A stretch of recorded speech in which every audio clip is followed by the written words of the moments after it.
Hey guys, it's Craig McCormick here from DestructivePixels.com, and today I'm doing something a little bit different. I decided last week or so that I wanted to look into doing like Q&As and stuff, because I've been watching a lot of other people on YouTube doing Q&As, and I actually found it a really good way for the audience to get to know the person behind the camera, and for the person behind the camera to actually learn a little bit about their audience and interact with people on a much more conversational level. And I always like interacting and talking with people. I always make a point of, when anybody comments on anything for me or sends me a message or an email or something like that, I always make a point of commenting back to them as quickly as possible, answering any of their questions that they have, and also saying thank you for commenting, because we're in a very digital world where you can very easily just consume content and just not interact with a person for a long time. So I really do appreciate it when you guys comment and say stuff to me that's actually really nice. I mean, you can say bad stuff too, I don't really care, but it's always nice just to interact with people. So I figured, why don't I try and look at doing Q&As, because people ask me questions a lot. God knows why they ask me questions, because I'm just as ill-knowledged as you guys out there. But I guess it's probably because I don't look like I know a lot, but I act like I know a lot. I don't know, but I know a decent enough amount of stuff about things. I know stuff about things. I'm like Rick. So okay, before I get too off topic here, so basically I just wanted to do a Q&A thing and see how it goes. This is an experiment for me, just to see, if this is something you guys are interested in, and if it is, and if you're watching this, in the future or whenever, and you want to ask me a question, send a question to questions@destructivepixels.com. There'll be a little bit here at the bottom of the screen, and also in the description text below.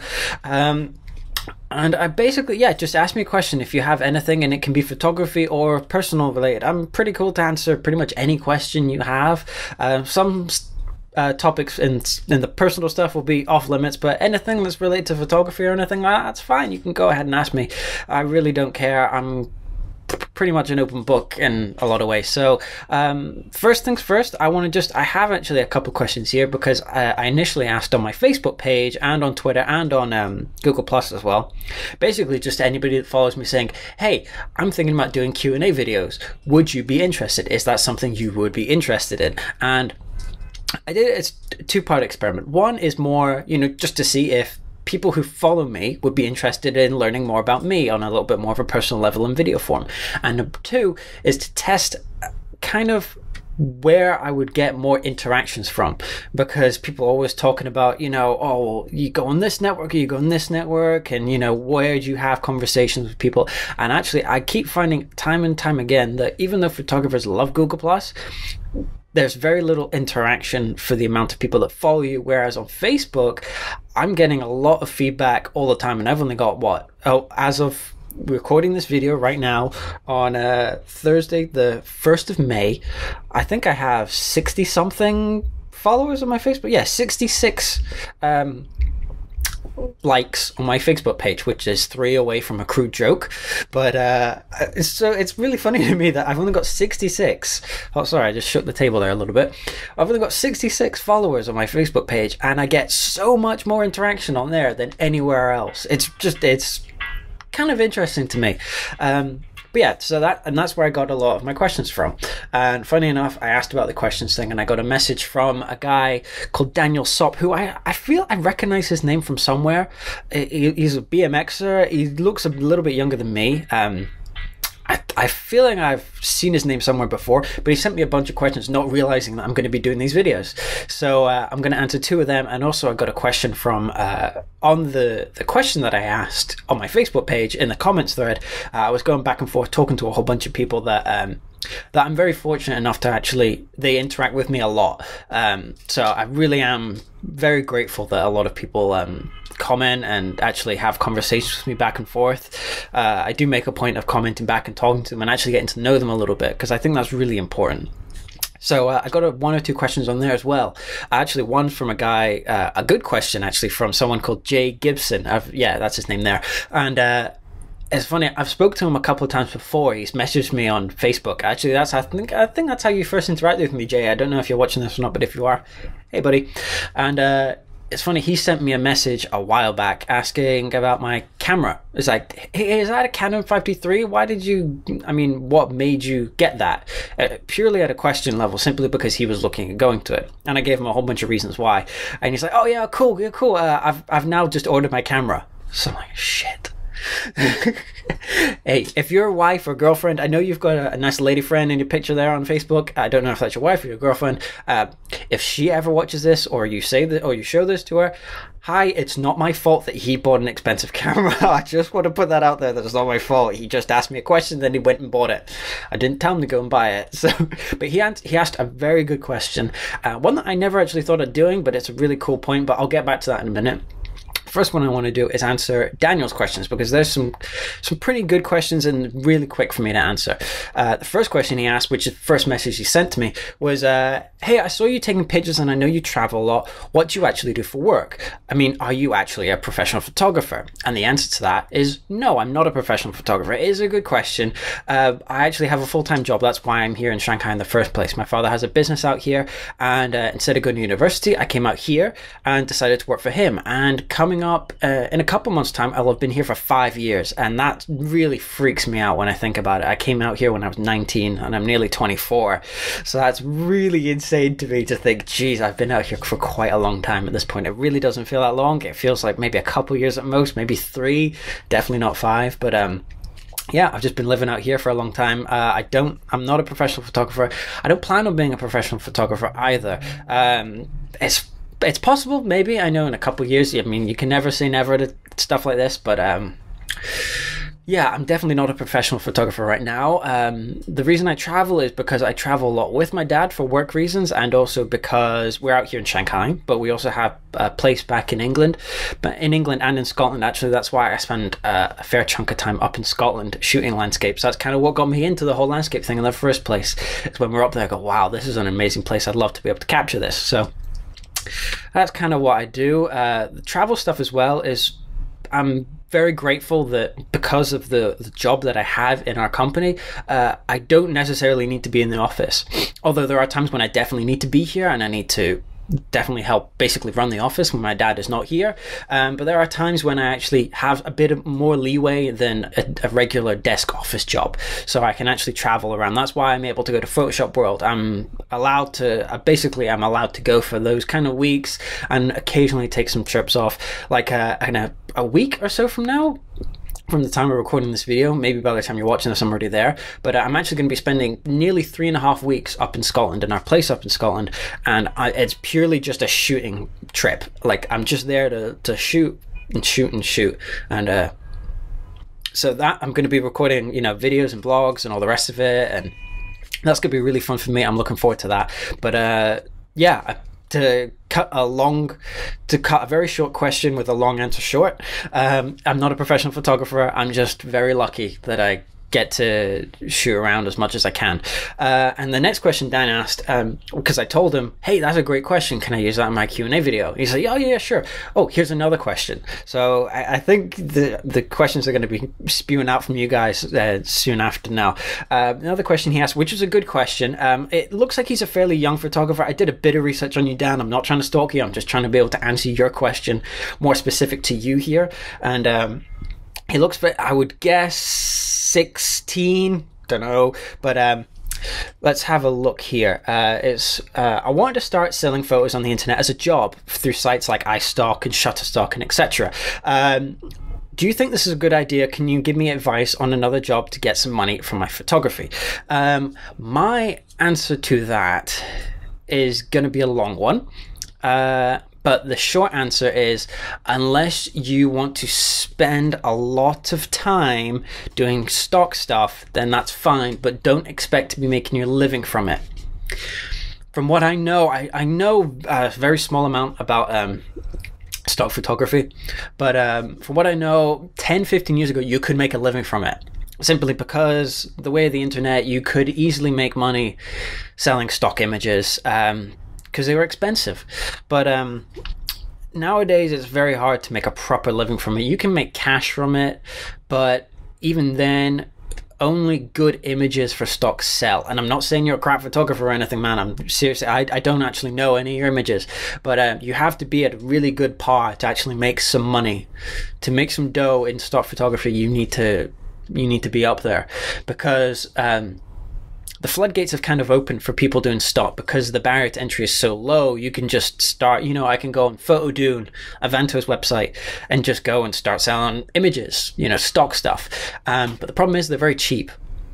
And images themselves are very cheap, and I know photographers don't like that. They think, oh, we should be paid a lot of money for our, for our images.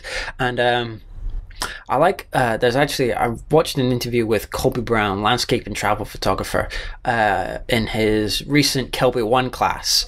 And he was saying, I know lots of people and lots of photographers don't like to hear this, but photography is a dime a dozen now. Everybody has a camera. There are lots of people that are really good at photography. So the overall market value for photography and photos in general have gone down simply because there's so many people doing great work. Think of it like this. If you're a great car mechanic and you're the only one of 2 or 3 car mechanics in town, you can charge a lot of money. But if you're really, really good, but if then 15 other people come in, they're all the same level as you and they charge less, I mean, that's... It's market. I mean, it's supply and demand. You've got a lot of supply and very little demand. Well, you still have demand, but supply is definitely overreaching. Supply is definitely overreaching on what the demand is. So my answer to that is be very vigilant if you are going to do something like that. But really, there's another thing that I thought. I watch a lot of interviews with people, with a lot of photographers, and especially business interviews. I find them truly fascinating. I've got a bit of a business mindset to things, so I always like kind of expanding my mind on that a little bit. And I was watching another interview, ironically, with Mr. Glyn Dewis, who I talk about far too much on this channel already. It almost sounds stalkerish, but go to youtube.com/Glyn Dewis. He's an amazing photographer, Photoshop trainer, and retoucher. And he's really, really good. I actually have I've been very fortunate enough to actually kind of get to know him a little bit over the last couple of years. And I was watching an interview with him on EP.1 English. I was watching another interview with him on EP.1. And this is kind of an older interview. This is maybe from 18 months ago, a year ago. And he was saying, what was my point? Yeah, there we go. Sorry, blank. Step back.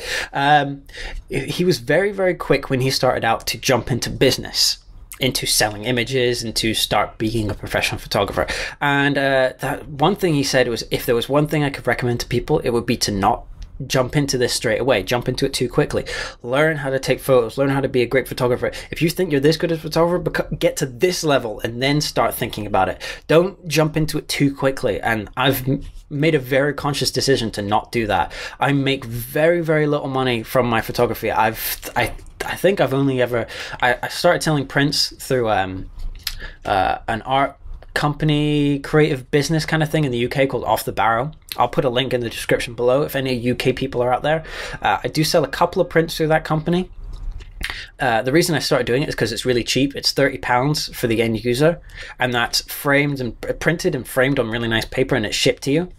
So that's why I wanted to make it really cheap if I was ever going to sell prints.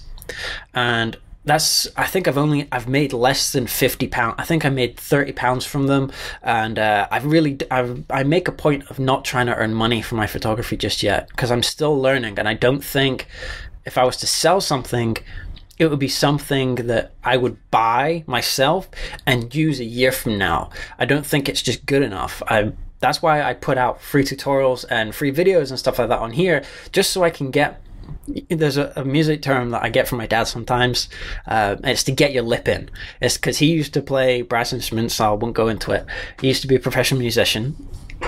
And when you're practicing and you're getting back into it, it's to get your lip in. And I always like that phrase. I don't know if it's directly related to brass instruments and stuff like that, but I always found that a pretty good turn of phrase. I'm really just doing this stuff to get my lip in, just to kind of, put my foot in the water, I guess is another way of saying it. So yeah, another long-winded answer to that is no, I don't necessarily think it's the best thing for you to do. I would honestly just concentrate on taking pictures and finding something you really enjoy, and then just focusing in on that and just getting really good at it. I mean, that's what I've done I used to shoot a lot of stuff. I mean, very few people have seen my old work when I was a casual shooter years and years ago, but I used to just shoot everything. But then I started focusing on landscapes, and that's purely what I'm focusing on now. Well, it's more landscape, cityscape stuff, I guess, if you really want to be particular. But yeah, just concentrate on what you enjoy doing, and money will eventually follow in some form. But stock is definitely not the way I would recommend it. So I hope that answers your question, Daniel. And let me just open up here. I just want to make sure I get to the right page here for Jay's question. And this is a good question. I really like this. I've never thought of doing this before. But it's Jay Gibson's question is, what are your thoughts on iFi cards with regards to looking at an image on a slightly bigger screen, e.g. like an iPad, for reviewing your images and making minor adjustments? That is a good question, and it's something I've never actually thought of. Now, I don't know a huge amount about iFi cards. I make a point of knowing at least a decent level about tech stuff, especially when it gets related to photography. And I think the newer iFi cards generate their own Wi-Fi signal. So if you've got you'll have, basically, if your camera supports 2 cards, which is actually genuinely the only way I would recommend if you were ever to think of doing this to reviewing images, is to have your normal CF card in your camera and then an SD card. So your camera would have to have 2 card slots. So you're shooting the raw images into your CF card, and then you're getting your camera to send a JPEG to the SD card, because I don't think the iFi cards support RAW files. I'm pretty sure of that. They may support SRAW, small RAW files, but I don't know if they do or not. But it would be sending a JPEG, and then the iFi card would be generating its own Wi-Fi thing to then send to your iPad so you can review the images. That's a cool idea. But and it sounds like something I would do, because I love playing with tech stuff. If anybody that knows me personally, I will spend an unfortunately large amount of money on tech, because I like playing, I like learning new things. So this sounds exactly like something I would do, but I am pretty confident in practice I just wouldn't do it, simply because, at least for me, in my sake, when I'm out shooting on a landscape, I don't like setting up my tripod and hanging out in one place. I know it may look like that in videos, but I do genuinely move about a lot. So the last thing I want to do is have a tripod out and have my iPad, and then constantly looking back and forth between the two, and putting the iPad on the ground and getting dirty or marked, or even worse, getting mugged, getting it stolen if I'm in a public place. Because as you'll see in a lot of my other videos, my other vlogs, I do go out and shoot in public a lot. Especially here in the city, there's not many places where there aren't people. So it sounds too, when I think about it more in my head, it feels too clunky for me. There's too many steps in between it all for me to really do it. It's a cool idea though. I like that. It sounds like it would be worth doing in a studio, actually, especially if, I think I've actually heard this analogy before, now that I think about it. But if you're shooting for a client, rather than them hanging around and looking over your screen the whole time, you're taking a picture, oh, look at that, and it messes with the flow of doing a shoot, especially if you've got another person in front of you.